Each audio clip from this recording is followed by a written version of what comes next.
dans le cadre idyllique représenté par le gardien d'Éden, apparaît, dans le cadre idyllique représenté par le jardin d'Éden, apparaît un personnage qui devient le symbole de la tentation, le serpent. Ce personnage qui séduit.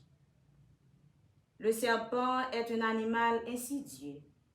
Il se déplace lentement en rampant sur le sol et parfois on ne remarque même pas sa présence, car il est silencieux et il réussit à bien se fondre dans l'environnement. C'est surtout pour cette raison qu'il est dangereux. Lorsqu'il commence à dialoguer avec Adam et Ève, il démontre aussi d'être un dialecticien raffiné. Il commence, comme on le fait dans les commérages méchants, avec une question malicieuse. Il dit à la femme, alors Dieu a dit, vous ne mangerez pas de tous les arbres du jardin. La phrase est fausse. En réalité, Dieu avait offert à l'homme et à la femme tous les fruits du jardin, sauf ceux d'un arbre précis, l'arbre de la connaissance du bien et du mal. Cette interdiction ne vise pas à interdire à l'homme l'usage de la raison, comme on l'interprète parfois à tort, mais c'est une mesure de sagesse. Comme pour dire, reconnais la limite, ne te sens pas maître de tout, car l'orgueil est le commencement de tous les maux.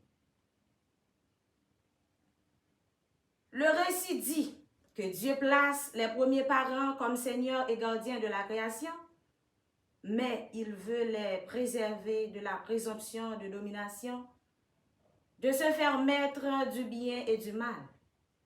C'est une très mauvaise tentation. Même aujourd'hui, c'est le piège le plus dangereux pour le cœur humain, contre lequel nous devons nous prémunir chaque jour. Comme nous le savons, Adam et Ève n'ont pas réussi à résister à la tentation du serpent.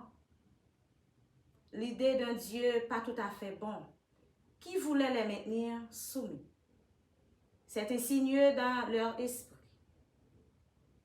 De là s'est produit l'effondrement de tout. Rapidement, les progéniteurs ont compris que, de même que l'amour est en soi une récompense, le mal est aussi en soi une punition.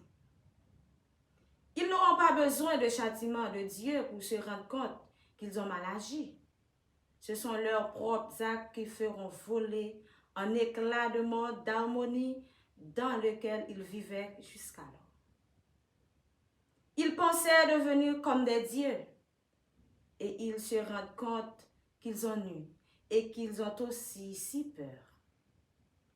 Car lorsque l'orgueil a pénétré le cœur, personne ne peut plus se protéger dans la seule créature terrestre capable de concevoir le mal, c'est-à-dire l'homme.